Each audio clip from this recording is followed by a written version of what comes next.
Hello friends, welcome back to this channel. लक्ष्य तक आपके साथ स्वागत है आप सभी का आपके अपने इस चैनल में। आज है 7 अक्टूबर 2022। जितने भी इम्पोर्टेंट क्वेश्चंस बनते हैं जो कल रात तक की सुर्खियों से बने, वो सारे क्वेश्चंस हम लोग इस लेक्चर में डिस्कस करने वाले हैं। तो चलिए सेशन को स्टार्ट करते हैं बिना लेट किए हुए फटाफट। हम अब क्या करेंगे, दो दिन का जैसा भी मुझे समय मिलता है मैं इसमें आपको करंट अफेयर्स प्रोवाइड कराऊंगी। जैसे 6th को मैंने नहीं दिया था, तो 6th एंड 7th दोनों का लेक्चर यहाँ पे आपको दिया जा रहा है। इसका देख लीजिए, मैंने यहाँ डाल भी दिया। 6th and 7th October 20 question हम लोग डिस्कस कर लेंगे। कोई भी क्वेश्चन आपका इंपॉर्टेंट छूटने नहीं पाएगा, सारा हम लोग डिस्कस करने वाले हैं। तो चलिए सेशन को स्टार्ट करते हैं और देख लेते हैं आज का मोटिवेशन कोट क्या है। सफलता करना है, पाना नहीं। सफलता प्रयास में है, जीत में नहीं। सफलता आपको क्या करना है, पाई नहीं जाती है। ठीक है, सफलता पाने के लिए आपको मेहनत करना है। तो मेन चीज़ है आपको हार्ड वर्क। ठीक है, और सफलता आपके क्या है, प्रयास में ही निहित है। तो इसीलिए आपको क्या करना है, लगातार प्रयास करते रहना है सफलता पाने के लिए। तो चलिए सेशन को स्टार्ट करते हैं और देख लेते हैं हमारा आज का इम्पोर्टेंट क्वेश्चन क्या है। पहला क्वेश्चन क्या कह रहा है कि एक मिनट, हाल ही में खबरों में दूरसंचार प्रौद्योगिकी विकास कोष योजना किसके द्वारा शुरू की गई है। दूरसंचार विकास कोष TTDF ये जो योजना है ये किसके द्वारा स्टार्ट की गई है। तो ये दूरसंचार मंत्रालय, IT मंत्रालय, यूनिवर्सल सर्विस और ऑब्लिगेशन फंड या कोई भी नहीं। तो यहाँ पे सी ऑप्शन सही है,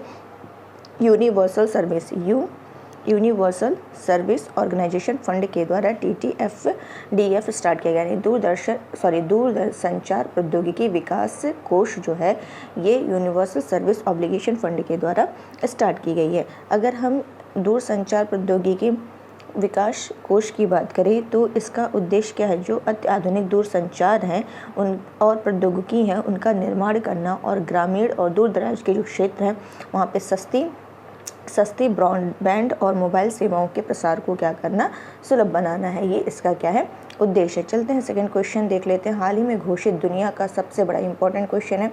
हाल ही में घोषित दुनिया का सबसे बड़ा सफारी अरावली रेंज और उसके आसपास अरावली सफारी पार्क किस राज्य में। ये क्वेश्चन एक बार और डिस्कस कर चुके थे, एक बार फिर से मैं लेकर आई हूँ ताकि आपका इंपॉर्टेंट क्वेश्चन है ये स्किप ना होने पाए। तो दुनिया का सबसे बड़ा सफारी अरावली रेंज और उसके आसपास अरावली सफारी पार्क किस राज्य में स्थित है। तो ये है आपका हरियाणा में स्थित है। कहाँ स्थित है, हरियाणा में स्थित है। तो यहाँ पर क्या होगा, हरियाणा के कहाँ पे, गुरुग्राम में। हरियाणा के गुरुग्राम और नूह जिले में। कहाँ पर, नूह जिले में।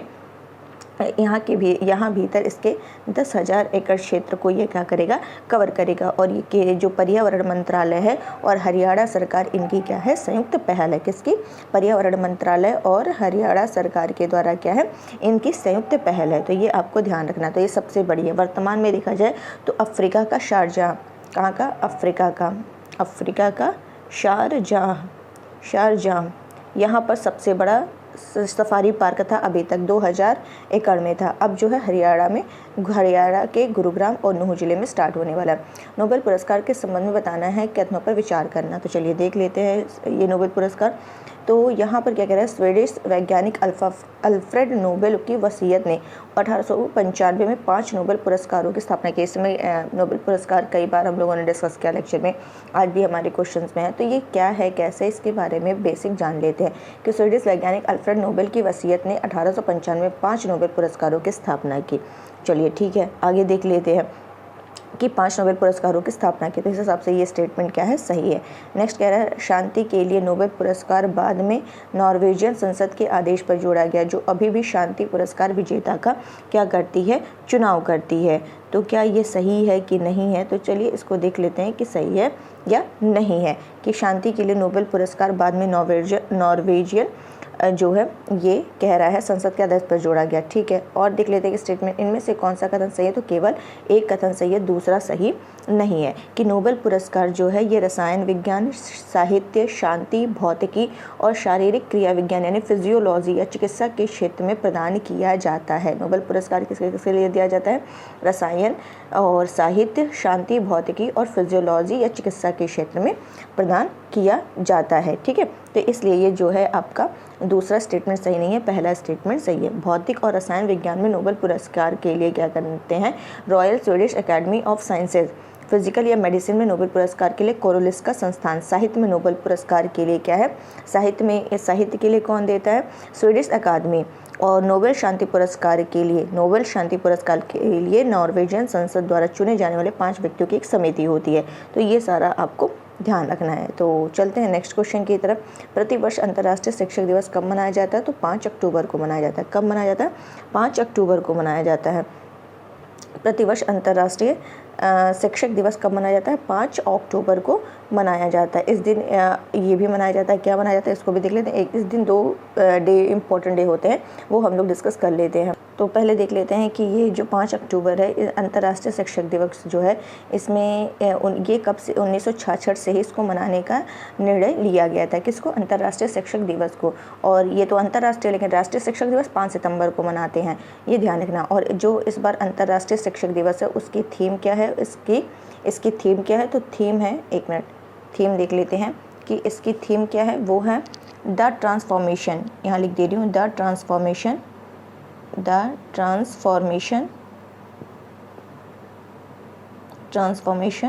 ऑफ एजुकेशन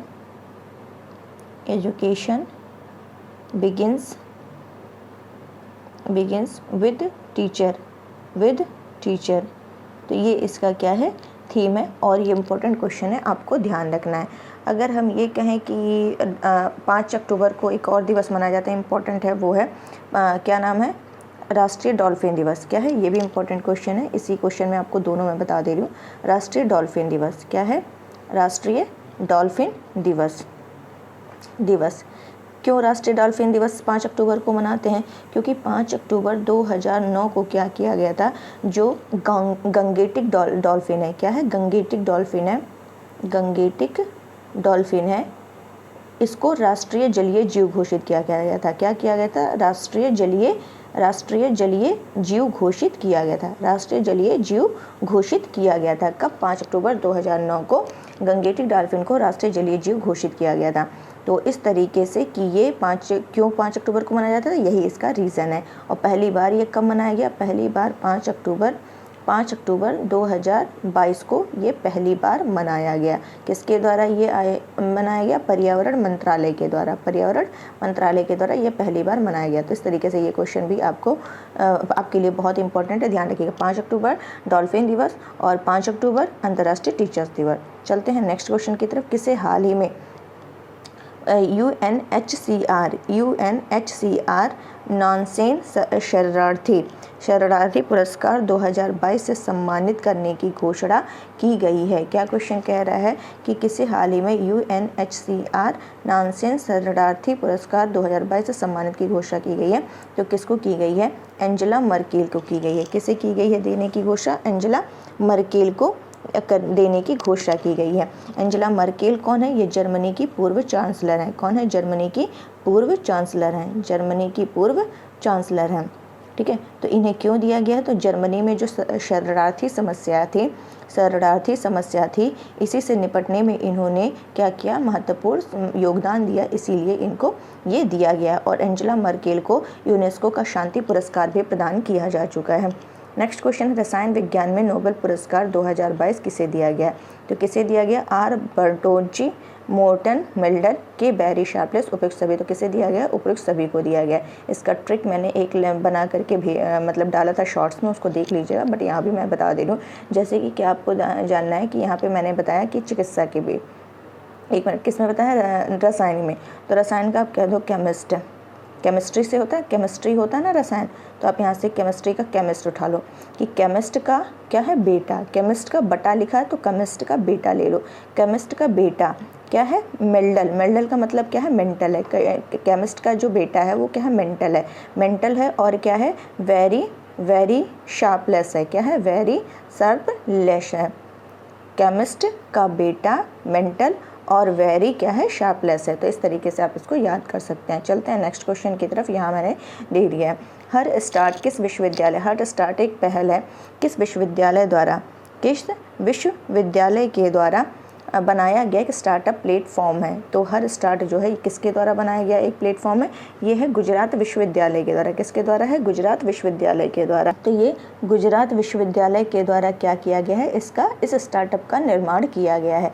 और किसके लिए है? जब हर दिया है तो हर मतलब किसी स्त्री के लिए, यानी महिला, महिला के नवाचार से संबंधित है, महिला के नवाचार से संबंधित है, यानी कि महिला के अंदर स्टार्टअप को बढ़ावा देना, नवाचार को बढ़ावा देना, उद्यमशीलता को बढ़ावा देना, यही इस प्लेटफॉर्म का क्या है उद्देश्य, जो कि ये गुजरात विश्वविद्यालय के द्वारा इसका क्या किया गया है, निर्माण किया गया। इस प्लेटफॉर्म का शुरुआत किसके द्वारा की गई है, तो शुरुआत जो हमारी राष्ट्रपति हैं, प्रेसिडेंट हैं द्रौपदी मुर्मू, उन्हीं के द्वारा इसको क्या किया गया है, स्टार्ट किया गया है। तो उम्मीद है आपको क्लियर हो गया होगा। ऐसे ही एक और ऐप आया था, स्केल ऐप आया था, तो ये बताइए ये किससे संबंधित है। यहाँ पे एल है तो एल का मतलब लेदर से था, लेदर यानी चमड़ा उद्योग से संबंधित था, तो ये भी आपको ध्यान रखना है। नेक्स्ट क्वेश्चन, हाल ही में किसे वर्ष 2022 के लिए 32वें बिहारी पुरस्कार से सम्मानित किए जाने की घोषणा की है। तो 32वां जो बिहारी पुरस्कार से सम्मानित किए जाने की घोषणा की है, उनका नाम है डॉक्टर माधव हाड़ा।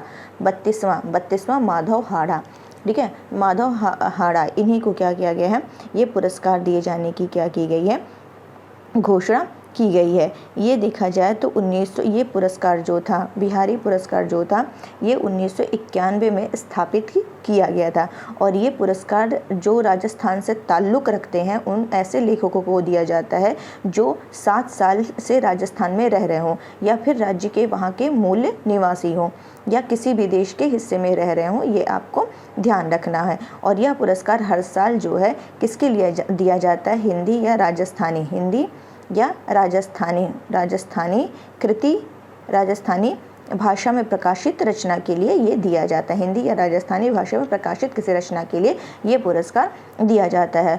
और के बिरला फाउंडेशन जो है ये 32वें बिहारी पुरस्कार की इन्होंने घोषणा की है। और के बिरला फाउंडेशन जो है ये के बिरला फाउंडेशन जो था, बिरला फाउंडेशन ये 3 तरह के पुरस्कार देता है। एक तो ये बिहारी पुरस्कार, जिसमें 32वें नंबर का किसको दिया गया, माधव हाड़ा को दिया गया है। और एक देता है ये सरस्वती सम्मान देता है। तो सरस्वती सम्मान किसे दिया गया था इस बार का, रामदरश मिश्रा को। किसको दिया गया था, रामदरश मिश्रा को, जिसका क्या है कि मैं तो यहाँ हूँ, इसके लिए इनको दिया गया था। और एक होता है व्यास सम्मान, ये देता है व्यास सम्मान असगर जवाजाहत के को।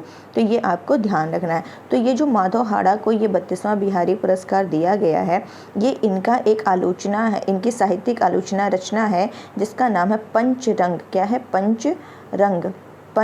पचरंग चोला पहर सखीरी, इसी के लिए इनको क्या दिया गया है, ये दिया गया, इसका प्रकाशन 2015 में इनका हुआ था। उम्मीद है ये भी क्लियर हो गया होगा। तो फटाफट इसको क्या करिए, जो भी लेक्चर को लाइक नहीं किया प्लीज़ लाइक और शेयर कर दिया करिए। चलते हैं नेक्स्ट क्वेश्चन की तरफ। कौन सा देश हाल ही में दुनिया में चीनी का सबसे बड़ा उत्पादक और उपभोक्ता बन गया है? तो कौन बना है, भारत बना है। चीनी का सबसे बड़ा उत्पादक और उपभोक्ता कौन बन चुका है, ये भारत बन चुका है। भारत क्या है पहले नंबर पर, पहले ब्राज़ील था, तो ब्राज़ील को पछाड़ करके ये क्या है, भारत जो है पहले नंबर पर अब बन चुका है। उत्पादक उपभोक्ता दोनों नंबर पर ये टॉप पर है। लेकिन अगर निर्यात के बारे में पूछे, निर्यात के मामले में कि सबसे बड़ा उत्पादक और उपभोक्ता होने के बावजूद क्या है, इस निर्यात के नंबर पे ये किस नंबर पर है, भारत दूसरे नंबर पर। तो तीनों ये पॉइंट आपको ध्यान रखना है, ठीक है। अगर ये पूछ ले कि चीनी का कटोरा किसे कहा जाता है, चीनी का कटोरा, तो चीनी का कटोरा जिसे है उसे क्यूबा को कहा जाता है। किसे कहा जाता है, क्यूबा। क्यूबा की राजधानी क्या है, हवाना। क्या है, हवाना। तो ये आपको ध्यान रखना है। चलते हैं नेक्स्ट क्वेश्चन की तरफ। नेक्स्ट क्वेश्चन है, सितंबर 2022 में अंकटाड द्वारा जारी व्यापार और विकास रिपोर्ट 2022 के अनुसार भारतीय अर्थव्यवस्था वर्ष 2022 में कितने % बढ़ेगी? तो कितना %, 5.7%। कितने %, 5.7%। यहाँ पे जो पहले तो ये ध्यान रखना कि ये व्यापार और विकास रिपोर्ट किसके द्वारा जारी की जाती है। व्यापार और विकास रिपोर्ट जो है ये अंकटाड के द्वारा जारी की जाती है। किसके द्वारा, अंकटाड के द्वारा जारी की जाती है। अगर हम अंकटाड की बात करें तो अंकटाड का जो स्थापना हुआ था वो हुआ था 1964 में हुआ था। और इसका हेडक्वार्टर कहाँ है, जिनेवा में है। जिनेवा कहाँ है, स्विट्जरलैंड में है। तो इतना तो आपको क्लियर हो गया होगा। अब आते हैं विश्व की यहाँ पे भारतीय अर्थव्यवस्था की ग्रोथ रेट पूछिए तो 5.7%। कितनी, 5.7% 2022 के लिए है। यही अगर 2023 के लिए पूछ ले तो आपको दोनों ध्यान रखना है, 4.7%। अगर 2022 पूछे तो 5.7, 2023 पूछे तो 4.7% है।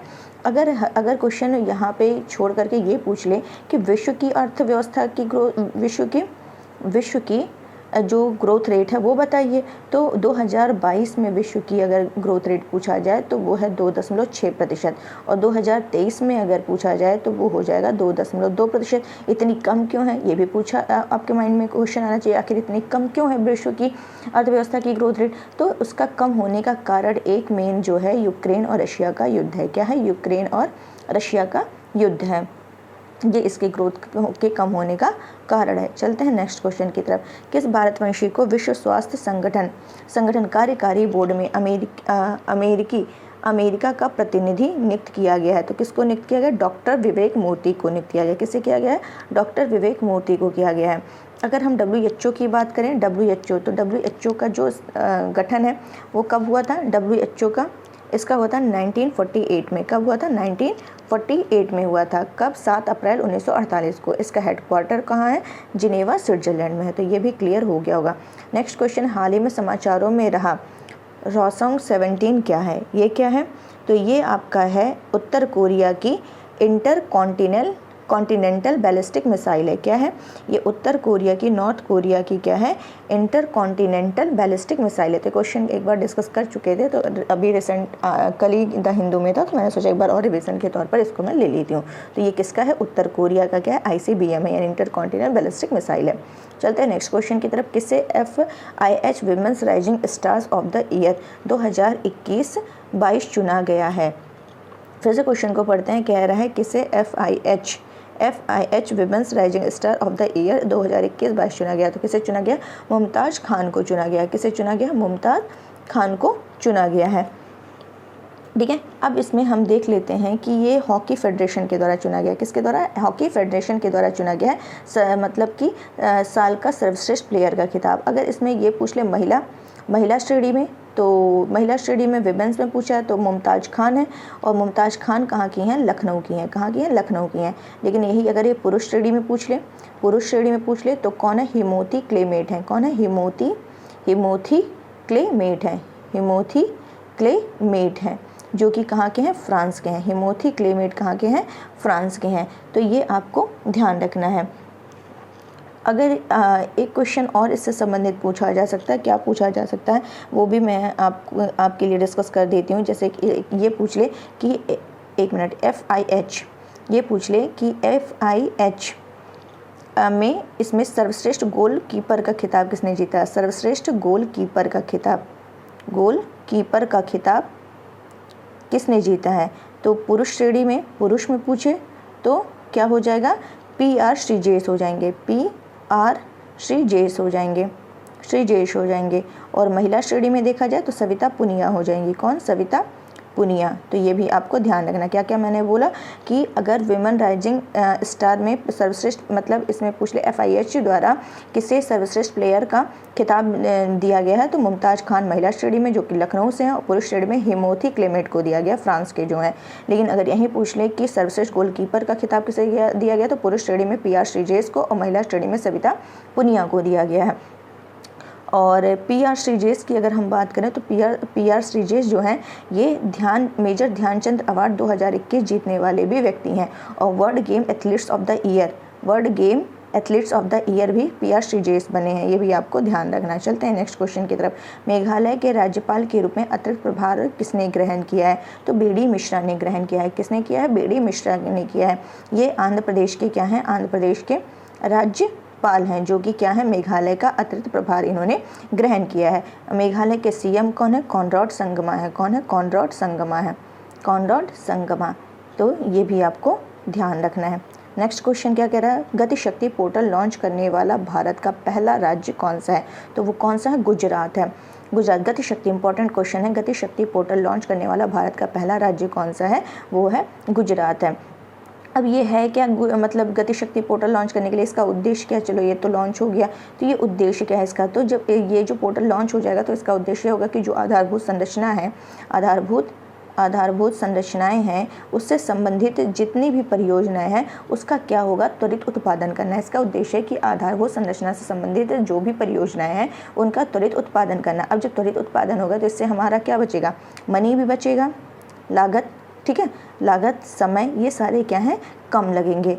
तो ये आपका क्या है इसका उद्देश्य। अगर ये पूछ ले, इसी से संबंधित क्वेश्चन है, Gatishakti cargo terminal, Gatishakti cargo terminal ये कहाँ पर स्थापित किया गया है? ये है आसनसोल में। आसनसोल कहाँ है? पश्चिम बंगाल में। तो पश्चिम बंगाल के आसनसोल में। नेक्स्ट क्वेश्चन है, टाइग्रे क्षेत्र के संबंध में निम्नलिखित कथनों पर विचार कीजिए। तो चलिए इस पर विचार कर लेते हैं। यह इथोपिया में सबसे उत्तरी क्षेत्रीय राज्य है, बिल्कुल सही है। यह क्षेत्र इरिट्रिया, सूडान और जिबूती से घिरा है, ये स्टेटमेंट गलत है। ये क्वेश्चन था हिंदू से, आज मैंने ले लिया है, इंपॉर्टेंट क्वेश्चन है। यह टाइग्रेयन, इरोप और कुनामा लोगों की मातृभूमि है। तो इनमें से कितने सही? तो 2 कथन सही है। पहला और तीसरा कथन सही है, दूसरा कथन गलत है। चलिए मैं दिखा देती हूँ यहाँ पे। ये देखिए, ये क्वेश्चन, ये देखिए, ये यहाँ पे थोड़ा सा बड़ा कर दे दूँ। टाइग्रे ऊपरी है, तो इसीलिए फर्स्ट स्टेटमेंट इसका क्या है? सही है। लेकिन सेकंड क्या स्टेटमेंट कहा है कि ये क्षेत्र जो है ये किससे? इरिट्रिया, सूडान और जिबूती से घिरा है। टाइग्रे जो है सूडान, इरिट्रिया और जिबूती से घिरा है। तो यहाँ पर ये स्टेटमेंट आपका गलत है। ये मैंने मैप दे दिया, ये आप देख लीजिएगा। चलते हैं नेक्स्ट क्वेश्चन की तरफ। 1 से 15 अक्टूबर 2022 तक खादी और ग्रामोद्योग आयोग द्वारा कहाँ पर स्फूर्ति मेले का आयोजन किया गया है? तो कहाँ पर किया गया? नई दिल्ली में किया गया है। ये जो खादी और ग्रामोद्योग आयोग है, KVIC है, पहले ये बताइए इसके हेड कौन है KVIC के? तो KVIC के जो हेड हैं वो है मनोज कुमार। कौन है?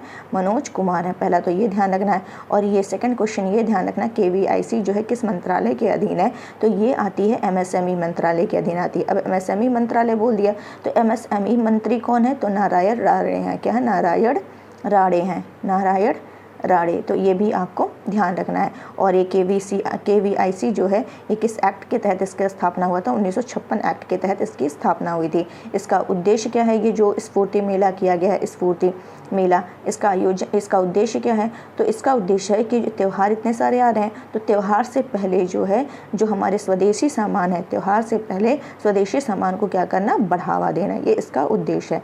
नेक्स्ट क्वेश्चन, हाल ही में किसने ईरानी कप 2022 का खिताब जीता है? तो किसने जीता है? शेष भारत ने जीता। फाइनल मैच जो हुआ है, फाइनल मैच शेष भारत और सौराष्ट्र के बीच हुआ है, शेष भारत और सौराष्ट्र के बीच हुआ है, जिसमें ये हार गया और शेष भारत जीत गया है। और ये जो ईरानी कप है ये क्रिकेट से संबंधित है। किससे संबंधित है? क्रिकेट से संबंधित है। तो ये भी आपको ध्यान रखना है। नेक्स्ट क्वेश्चन है, इंपॉर्टेंट क्वेश्चन है, केंद्रीय गृह मंत्री अमित शाह ने किस प्रदेश के पहाड़ी समुदाय को अनुसूचित जनजाति का दर्जा देने की घोषणा दी है? तो किसको दी है? जम्मू कश्मीर। एक्चुअली हुआ तो क्या था, जम्मू कश्मीर में एक रहती है जनजाति जिसका नाम है गुर्जर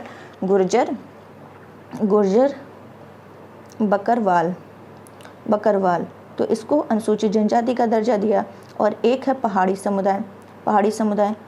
समुदाय को इन्होंने किसका दर्जा दिया? OBC का दर्जा दिया। पहाड़ी समुदाय को OBC का दर्जा दिया। तो इसी पहाड़ी समुदाय को क्या किया गया है? OBC से अब क्या किया गया है? ST में यानी अनुसूचित जनजाति में शामिल करने की सिफारिश की गई थी। किसके द्वारा की गई थी? एक आयोग है GD शर्मा आयोग है। तो इसी आयोग की सिफारिश पर ये कहा गया था कि इनको क्या किया जाए? अब अनुसूचित जनजाति का दर्जा दिया जाए। तो इनको क्या किया गया है? दर्जा देने की घोषणा जो हमारे केंद्रीय गृह मंत्री अमित शाह हैं उन्होंने इसकी घोषणा की है। अब क्या है कि जम्मू कश्मीर के जो मतलब जनजाति है, अनुसूचित जनजाति है, उनको क्या किया जाता है? 7% शिक्षा और रोजगार में आरक्षण दिया जाता है। तो इस तरीके से इनको क्या किया है? पहाड़ी समुदाय को अनुसूचित जनजाति का दर्जा दिए जाने की घोषणा की गई है। नेक्स्ट क्वेश्चन है, यूनिफाइड पेमेंट्स इंटरफेस UPI पर रुपए क्रेडिट कार्ड के इस्तेमाल पर कितने रुपए तक के लेन देन पर कोई शुल्क नहीं लगेगा? तो कितना? 2000 रुपये तक के लेन देन पर कोई शुल्क नहीं लगेगा। तो उम्मीद है इतना आपको समझ में आ गया होगा। चलते हैं कल का रिवीजन करते हैं फटाफट। 1 अक्टूबर 2022 को किस राज्य में शांति और अहिंसा विभाग के गठन को मंजूरी दी गई है? राजस्थान। किसे रिजर्व पुलिस बल का महानिदेशक नियुक्त किया गया? सुजय लाल थाओसेन। किन 2 राज्यों में सशस्त्र बल अधिनियम को और 6 महीने के लिए बढ़ा दिया गया है? 30 मार्च 2023 तक। अरुणाचल प्रदेश, नागालैंड। भारत अगस्त आंदोलन के संबंध में बताना कौन सा सही? इसे सेकेंड वर्ल्ड वार के दौरान महात्मा गांधी द्वारा अखिल भारतीय कांग्रेस कमेटी के बॉम्बे क्षेत्र में शुरू किया गया था।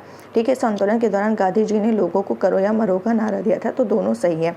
विदेश राज्य मंत्री वी मुरलीधरन ने किस देश में महात्मा गांधी की प्रतिमा का अनावरण किया है? ओमान।